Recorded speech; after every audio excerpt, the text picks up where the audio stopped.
This is the Shine On You Crazy Daisy podcast, and I'm your host, Trudy Simmons from the Daisy Chain Group, providing platforms for women entrepreneurs to be seen and heard.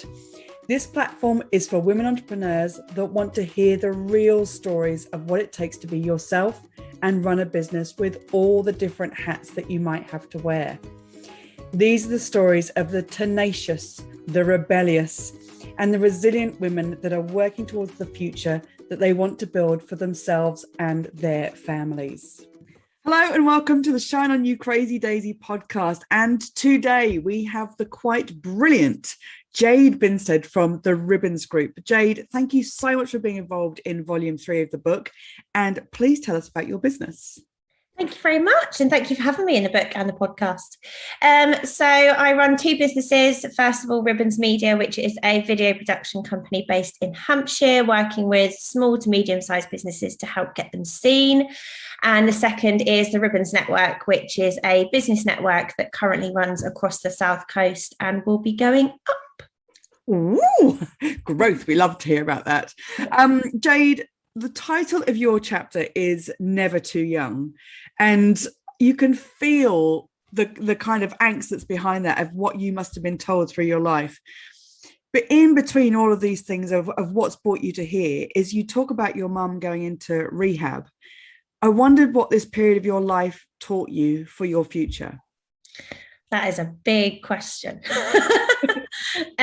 So I kind of thought about this question a little bit, and the first word that kind of popped up to me was resilience. So my mum went into the Priory, which is there's lots of them, but the one in Wokingham, while I was actually on my first girls' holiday. So I was 18 in November, and then the summer after, so the July, went on this girls' holiday and got a phone call saying that my mum had gone into the Priory. And at the time, my stepdad, so at home it was myself, my mum and my stepdad and our dog. And he worked away all summers for 10 weeks. So it was normally just mum and I. So I was kind of on this girls' holiday, and then I was going to be going home on my own to be by myself, to look after this dog. And because when you're a child of addiction, you're quite grown up. You grow up before your years. You're kind of quite sensible. The thought of being on my own and being at home on my own and having to like manage things wasn't daunting for me whatsoever. It was more not having mum there and what that meant. Got home and wasn't allowed to speak to her for a week. And we, good days, bad days, we talk every day. We still talk every day now. So that was hard, really, really hard. And then with Neil being away as well, it was quite isolating, but I was, I did kind of what I knew what to do best and just be like, right, this is okay. I've got to keep the dog alive. Like I worked at the Four Seasons in Hampshire at the time. I just carried on going to work, apart from my best friend and my mum's best friend and Neil and my mum and me. No one knew what was going on, and I kept it that way. I just turned up for my shifts and kind of carried on in that little everything's fine bubble. So I think at the time I didn't realise it, but probably the resilience that I've always had just grew massively. And also then so after that week, they then invite the family in to the centre to, I think to start with, it was just to have like a group family therapy session, which is something we've never done before. It wasn't even spoken about. The title of mum being an alcoholic was never spoken about. It just wasn't. We knew there was a problem, but it was never labelled. So we kind of spoke about it, and I think that gave me a lot of strength. And it also taught me that it's okay to talk, and it's actually really, really good to talk. And, there was things that we were taught this, when you do this, it makes me feel like this. So it's not that blame. It's that when this happened, this is how I felt. And it's acknowledging how each other felt. So it's, I guess, strength, that it's okay to talk. It's really good to talk, but also a good way to talk to each other about how you feel rather than blaming. And that's something that I've definitely carried on in relationships and in work, in and outside of mum. You've built a business around it. Yeah. Talking and being seen. So I think that's pretty brilliant. Yeah. But I think that we were just having a quick chat before this, that there's so much that when things happen in anybody's lives, you take the positives with hindsight, or you take the negatives with hindsight. And having watched you over the years grow this business, grow your strength, grow your confidence, the resilience that's behind it is born from these things that happen through our lives. So you kind of have to turn around and say, thank you, but it feels weird. Yeah, there's so many things, mum and I have had conversations where I've gone, oh, I'm so grateful you did that, whatever that thing was. I'm so grateful you did that, because where would we be without that? And yeah. Well done, you. When did you decide to start your own business, and how has it grown? So it has grown. So it all kind of ties in together. The year that mum went into the Priory was also the year that I went to university. So I had that summer of like, what the hell's going on? And then went to go and live in Brighton for 3 years, came back in the summer holidays. And at the end of my third year, so at uni over here, you pay for like a full year, but I think we finished in like May. And I think in April time, I started editing and doing some marketing work freelance for a lady who actually lives in Hook as well. So mum was walking our Irish setter. This lady was walking her English setter. They got talking. Basically, for anyone who doesn't know, people who own red setters are absolutely mental. So they were like, oh my God, another one. We're both mad. Because they're insane dogs. So they just got talking, and then mum was saying what I do. And she said, oh, I could really, really use some help with like my videos and with my marketing. And so I started doing that from uni. Came back and carried on with it. It meant that I could go to her house and help her with filming as well. And then at the time, mum was a management accountant, and she was like, right, if you're going to do this, you need to set up properly, because you can't just keep being paid this money and it not be going anywhere. But I also, at the same time, so when I was at uni, I did work experience for a few companies, but in particular, one that I really liked, and they did short form advertising. So like TV adverts and things like that. And they actually offered me a job like straight out of uni, and none of my friends were being offered that. And I just sat there and I spoke to mum. And I guess this answers question one a little bit as well. And she said, you do what's going to make you happy. She said, if you want to carry on working with this freelance lady, then do that. And if you want to take this job in London, do that. Don't feel like you have to do either of them because it's what's expected. She said, do what's going to make you happy. So I was like, I'm quite enjoying what I'm doing now. So I'll just do it for a year and see what happens. And turned down this job, which was like a huge thing to do. Anyway, so in that year, I picked up another client also locally who had sports trading software. So the first lady did... she was one of the first people to teach people how to make like the fingerprint jewelry and the baby casting. And she built a business around teaching mums how to do that, but also teaching them how to start a business and do the actual thing. And then this guy does sports trading software. So literally could not be more different. Totally different. But I thought, oh, this is cool. I can do my skill, but for completely different people. Anyone, yeah. Yeah. And I was like, oh, that's cool. Carried on a bit further, and then thought, I think I was about 22, 23, which sounds really silly to say what I'm about to say, but I thought this isn't it. Obviously it wasn't it at the age of 22, 23, but I thought I could easily carry on like this, easily. I was working kind of 5 days a week, enjoying it, but I thought, no, there's more. Someone said to me to try out networking. I decided, so I'm in Hampshire, like North Hampshire. So I decided to try a networking group in Dorset in case I messed it up, so then I could leave and never see me again. Yeah.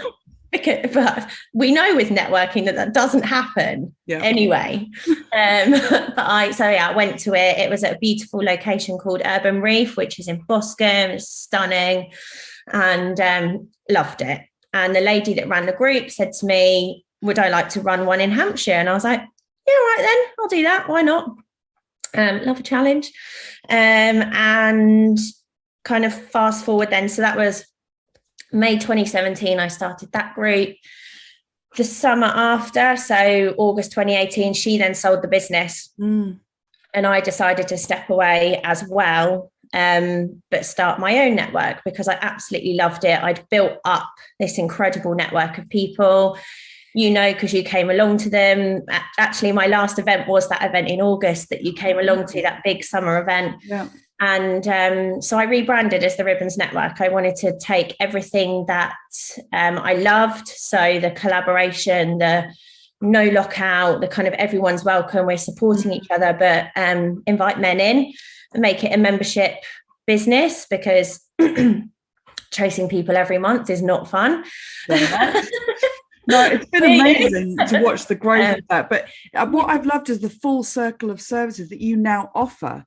And you've added in the charity as well. So tell us a bit more about that full circle of services. So it's very exciting. So earlier this year, so in September 2019, I had a little boy. I had my little Louie. And since then we're not going to mention the C word, but since then did a lot of kind of personal development, took my business in lots of different ways, worked on myself a lot. And I thought it's time to bring in myself into the business world. It's my mum, my history, my past, my childhood is something that I've never, ever spoken about professionally. I didn't want to be kind of felt sorry for, anything like that. That's not my bag at all. But in the Ribbons Network, we have a charity at every meet. We have a raffle at every meeting. And before all of this, we raise money for small local charities. So we'd normally ask our speaker to nominate a charity. And I thought, that's great. We're kind of raising between like £50 and £100 each meeting, which is lovely. But I feel like I could make a big difference. And something that was really apparent when Mum went into the Priory is that there is zero support for the children, for the young adults who are alongside this journey, who need the support arguably more because their whole life has been impacted. So we are in the process of setting up the Ribbons Foundation, which is going to be supporting children and young adults who have been impacted by a loved one's addiction. And that will start with mental health support. And then once we're kind of on a right track with the mental health support, we will then add in educational support. So whether they're at school, at college, they've left school or college and they want career help, they want a mentor. Yeah. It's going to be giving them that support. And the way that it comes into the full circle is we're going to be raising money through the network, which I said, we're going to be running events through the network and outside of the network. But what we're going to be doing is we're going to be using the amazing business owners that we've got in the network to offer these services. We've got amazing mental health professionals in the network across all of our locations. We've got incredible business owners who want to be mentors, who want to help with the education. That's the way to do things, isn't it? It's to use your network. But I think what you've brilliantly brought together is voice, and you're giving people a voice in networking, you're giving people a voice in videoing, you're now giving a voice to the children that are being affected by addiction, so that they don't have to work this stuff out when they're much older. They can work it out there and then, which gives them the ability to grow up differently, which I think is amazing. Jade, well done. If there's one lesson that you've learned that you want every entrepreneur to know, what would it be? My one lesson is to surround yourself with people who inspire you and people who will support you. Yeah. And by that, I mean, you might be listening to this and you might have an amazing partner, you might have an amazing best friend, you might have amazing family, but by surrounding yourself with people that support you and I can't remember what I said first, it's people that get it, people with their own businesses, people with similar challenges, because, you know, I've got a family that support me, but they don't necessarily understand everything that I'm going through. So surrounding myself with people that inspire me and support me just is next level for me. That's brilliant. And honestly, that's what this book and podcast has been about, is gathering these stories together, because I don't know these stories and I've known a lot of these people for a long time. So it's been so inspiring to read the books and to listen to the podcasts to see where everybody comes from, but where we are now and where we want to get to is just as important. What is your favorite business book? So my favourite business book it's called Built to Sell by John Warrillow. And I read it earlier this year. It's sometimes business books are a bit, I don't know, I can never get into them. I prefer to sit and listen to a story. This kind of goes through a story, and it's all about, is your business ready to sell? And it's something that I've never thought about before. And it's actually something that I don't really want to do.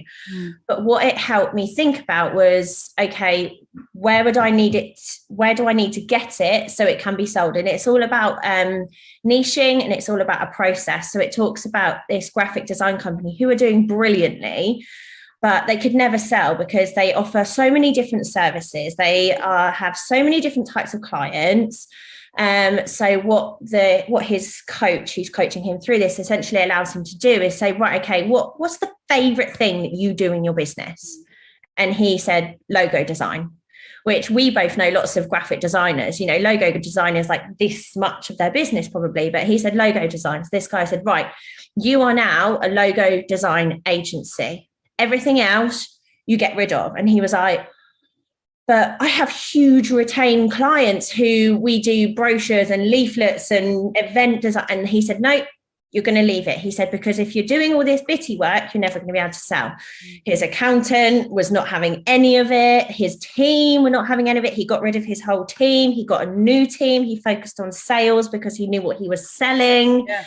They knew what they were selling. And he, through niching and through letting go of something that was actually quite scary, he built up this business that was really, really able to sell. And I won't spoil the end for you and tell you whether he sells it or not. But it's a really good book, really good book.